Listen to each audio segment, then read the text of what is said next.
Middle east में Iran की बढ़ती ताकत की काट कैसे निकाली जाए, इसको लेकर अमेरिका और इजराइल काफी परेशान हैं।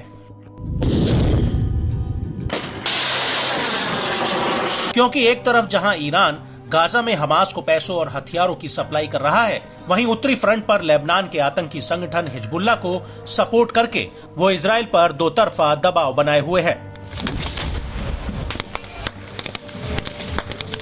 वहीं दूसरी तरफ लाल सागर में यमन का आतंकी संगठन हूती ईरान के इशारों पर लगातार पश्चिमी देशों के जहाजों पर ड्रोन और मिसाइल हमले कर रहा है, जिससे अमेरिका मिडिल ईस्ट में बुरी तरह से उलझा हुआ है। और इन हालातों के बीच ईरान का लगातार अपनी ताकत को बढ़ाना अमेरिका और इजराइल के लिए बहुत बड़ी चुनौती बना हुआ है।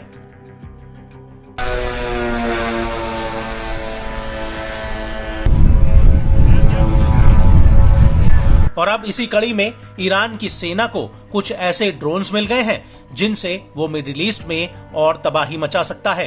दरअसल ईरानी रेवोल्यूशनरी गार्ड कॉर्प्स की जमीनी सेना को मॉडर्न कामिकेज ड्रोन्स और युद्धक यानी कॉम्बैट ड्रोन्स की डिलीवरी हुई है। बड़ी बात यह है कि इन दोनों ही ड्रोन्स को ईरानी सेना ने खुद बनाया है।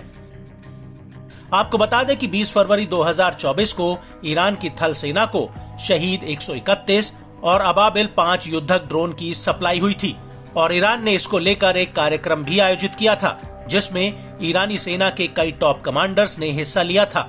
ईरान के ये उत्तम ड्रोन्स ईरान की थल सेना की ताकत को तो बढ़ाएंगे ही, साथ ही ये ड्रोन्स एंटी ईरान आतंकी संगठनों के खतरों से निपटने में भी अहम भूमिका निभाएंगे।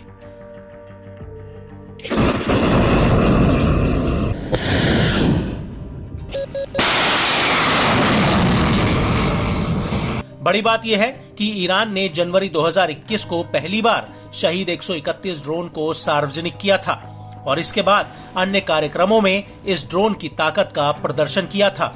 इस दौरान ईरान ने शहीद 131 ड्रोन के कई परीक्षण भी किए थे, जिसमें उसने इजराइल के परमाणु संयंत्र डिमोना पर हमले का एक नमूना भी पेश किया था।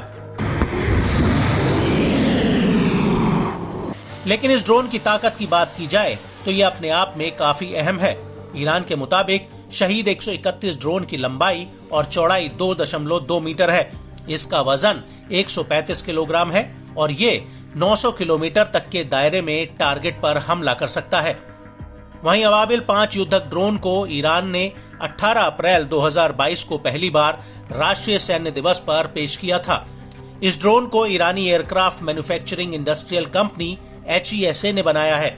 अबाबिल 5 ड्रोन का डिजाइन अबाबिल 3 और मुहाजिर 6 ड्रोन्स के मॉडल्स को मिलाकर बनाया गया है और अबाबिल 5 ड्रोन के पंख छोटे हैं, जिसकी वजह से वो भारी विस्फोटक ले जा सकता है।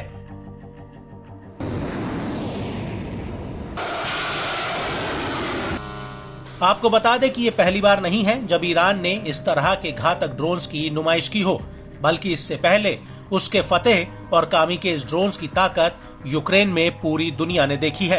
ईरान के सैन्य एक्सपर्ट्स और इंजीनियर हालिया वर्षों में कई प्रकार के घरेलू हथियार और उपकरण बनाने में आत्मनिर्भर हुए हैं। यहाँ तक कि ईरान पश्चिमी देशों के ड्रोन और मिसाइलों की रिवर्स इंजीनियरिंग करने में भी माहिर है।